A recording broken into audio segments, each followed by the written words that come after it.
Let us let us evaluate this. 4x cubed plus 6x squared minus 7. Let us integrate it. The value of x from minus 2 to 3.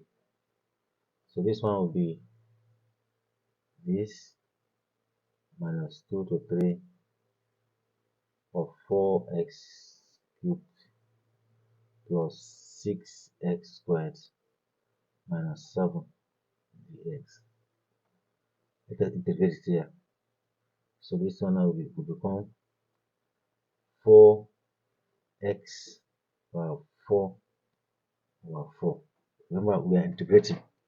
So plus 6x cubed over 3 minus 7x, all from minus 2 to 3. Before you impute the value here, let us simplify this one now. So this 4 and 4 will go. So you have x power 4 plus this one 2 here 1, 3 here 2, 1, 3 here 2. So you have 2x power 3 minus 7x from minus 2 to 3. So now let us carefully impute the limits here.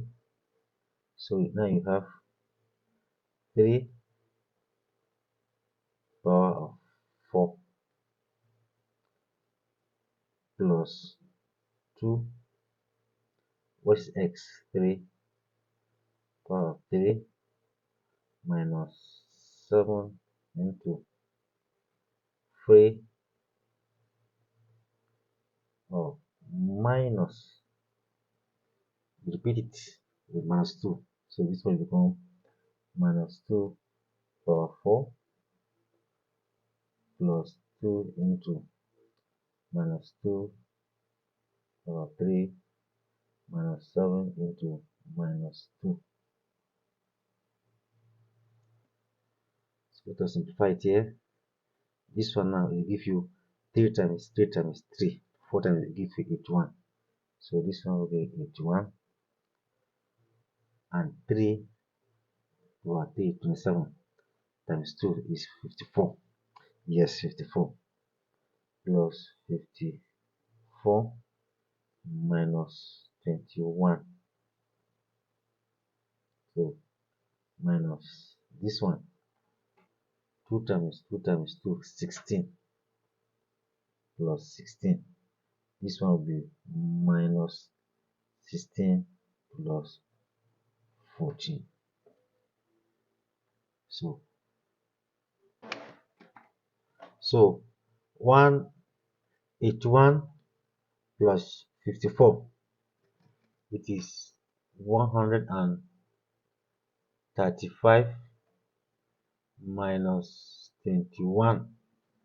So let's compare again. This 16 and 16 will go. So this one will become minus 14. We're going to minus 14. And 135 minus 21 is 114 minus 14. The final answer now will be 100. So everything here is equals to 100 units. That is the final answer.